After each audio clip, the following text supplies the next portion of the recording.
Hola, un saludo. Bien, para esta actividad que es la número 4, las imágenes de lo político. Vamos a dar respuesta a una serie de preguntas, pero no una respuesta puntual a cada una de ellas, sino una respuesta general que abarque cada una de las temáticas. Las preguntas son las siguientes: ¿cómo se evidencia el cumplimiento de la política pública en el contexto seleccionado? Que este contexto en específico es la igualdad de género. ¿Cómo se construyó la política pública? ¿Cómo se fortalece la dimensión política de las personas a través de las estrategias de la política pública? ¿Cómo puede contribuir la política social al fortalecimiento de la dimensión política de las personas? Todo esto lo vamos a abordar desde una perspectiva de la psicología social. Y bien, entonces voy a iniciar por una lectura y es: los organismos gubernamentales como la UNICEF crean programas específicos para el cumplimiento de la ley de la igualdad de género y asimismo para la propagación, la implementación y el desarrollo de las estrategias, para que tanto las mujeres como niñas, los niños y los hombres tengan presente la existencia de las leyes y normas de la protección a las mujeres y de la misma manera que se elimine la desigualdad en todas las perspectivas.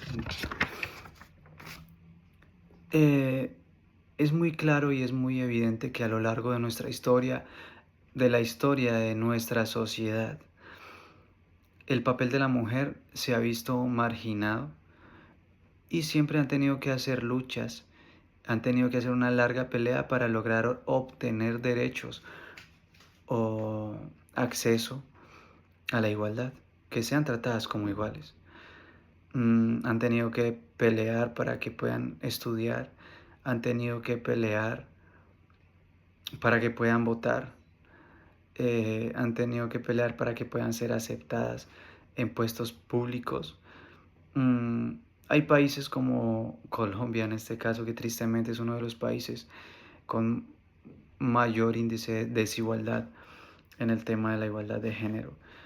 Y, y se pueden ver muy marcados estos aspectos. A ver, el decreto de la ley de género dice lo siguiente.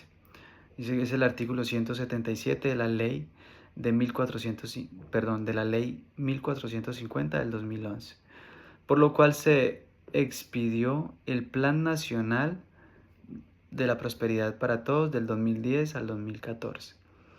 Dispuso que el gobierno nacional debe adoptar una política pública nacional de equidad de género para garantizar los derechos humanos, la,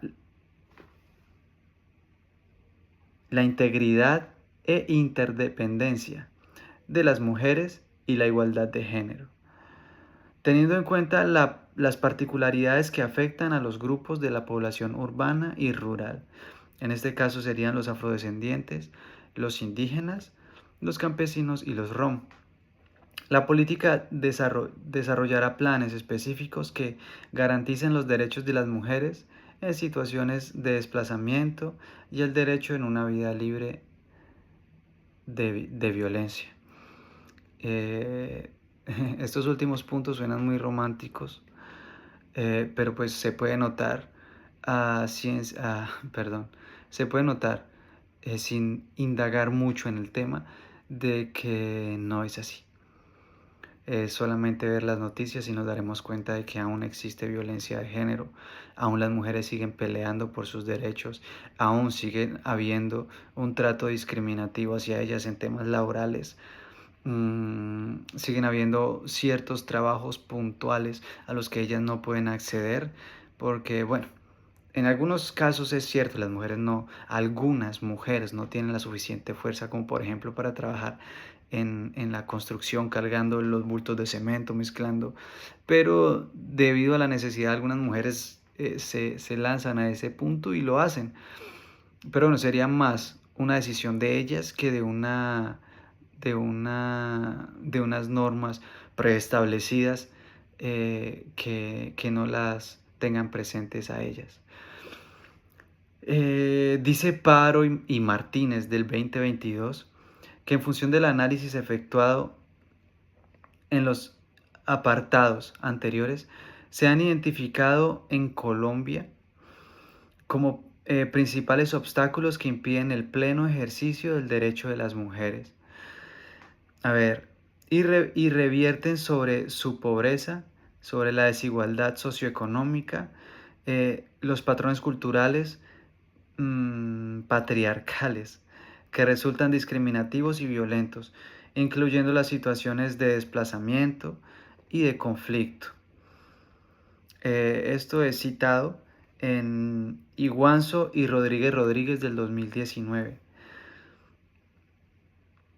Dice también que la división social del trabajo, la injusta organización social del cuidado y la concentración del poder y las relaciones de jerarquía en el ámbito público, lo que convierte a este país en uno de los más desiguales del mundo. Esto lo dice CEPAL del 2019 en la página de 17. Todo esto es citado por Paro y Martínez del 2022. Lo anterior se orienta además en un conflicto interno colombiano que ha impactado históricamente de manera grave la vida de las mujeres y ha incidido de manera patente en ese empeoramiento de sus condiciones de vida. Es decir, que por mucho que existe una ley de protección a la mujer, por mucho que existe una ley de igualdad, sí que es cierto de que se ve evidente que aún existe desigualdad, aún se siguen marcando los números de desigualdad. Y también se han creado programas, por ejemplo, tenemos el programa de la Agenda 2030, el Objetivo de Desarrollo Sostenible para el 2030, donde hay programas para la igualdad, donde, por ejemplo, tenemos la UNICEF, que hace programas de capacitación, de inclusión, a donde los hombres y los niños puedan aceptar y tener en cuenta de que la mujer es igual, de que tiene sus derechos, de que hay un trato específico hacia ellas o de que hay un trato que tenemos que tener hacia ellas como iguales. Entonces, a ver, para terminar este video que se hizo un poco más largo, profe, por favor, téngamelo presente. Este es un tema serio, es un tema de que está muy marcado, de que la mujer a lo largo de la historia ha estado peleando por sus derechos. Sin embargo, aún existiendo políticas públicas, no solo en Colombia, sino en todo el mundo, se siguen viendo marcados estas necesidades de que la mujer sea aceptada y tratada como igual en todos los aspectos en todos los aspectos, en términos generales. Y creo que esto es todo.